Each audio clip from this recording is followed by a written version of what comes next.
You know that feeling, right? You've got this incredible idea for a video in your head. It's perfect. But then you try to explain it, especially to something like an AI video generator, and the words just aren't there. You know exactly what you want it to look like, but you don't know what to say. It is so frustrating, but the fix is actually way simpler than you'd think. It's all about learning the language of cinema.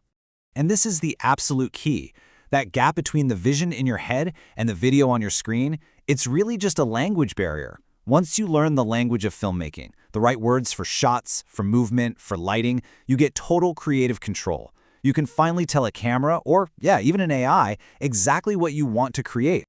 So where do we even begin?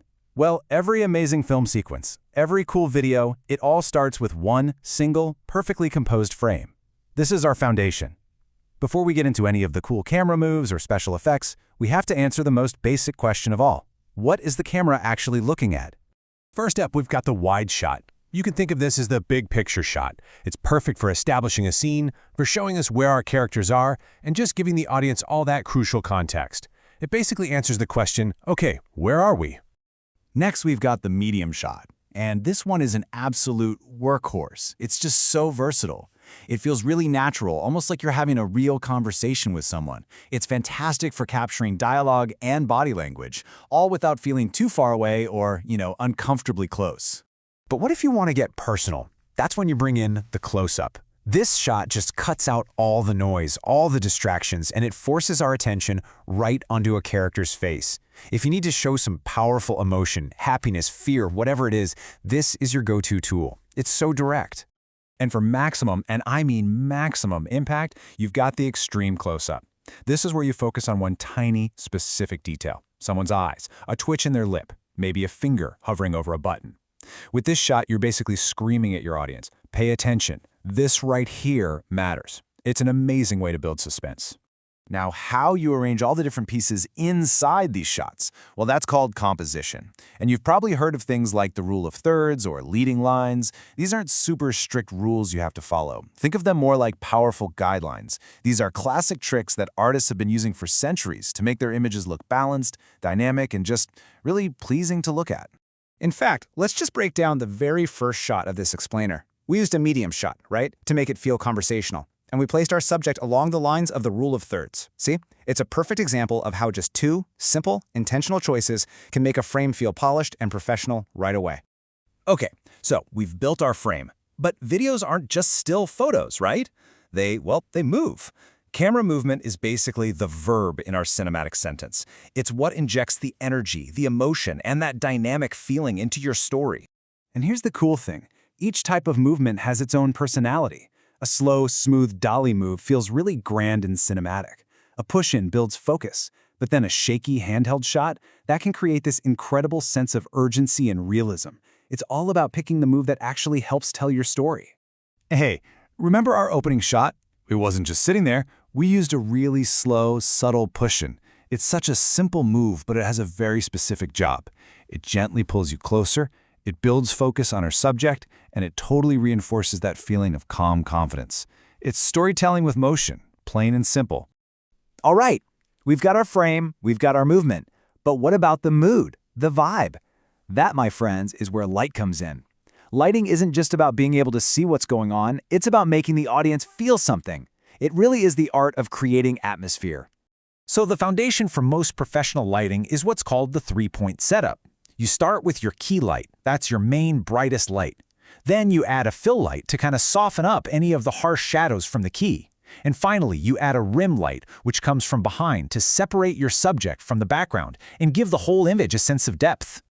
And how you use those lights totally defines the mood. High-key lighting is super bright, it's even not a lot of shadows. It feels really optimistic and clean, think of a sitcom or a bright commercial. Low-key lighting, on the other hand, is all about drama and contrast. It loves shadows. It creates a feeling of mystery or intensity. And yep, if we go back to our opening shot, you can see it's a perfect example of a low-key setup. We had a soft key light coming from the side, just enough fill so the shadows weren't totally dark, and then that really nice rim light making the subject pop off the background.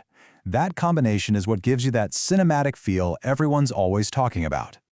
And of course, we can't forget sound.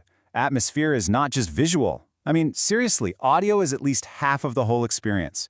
The subtle sound of the room, that gentle music underneath, the little crisp click of a camera lens, all those tiny details work together to pull you in and make a scene feel real. So, let's recap. We've got the shot, the movement, the light, and the sound. But there's one more layer, isn't there? That final bit of polish that gives a video its own unique personality. So what is it? What gives a video its signature vibe?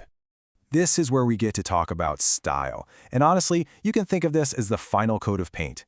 These are the aesthetic choices, the little details in texture and color that really define the whole look and feel of your final video. First, you've got to choose your base. What's the texture going to be? Are you going for that organic, maybe slightly imperfect feel of 35mm film with all that beautiful grain?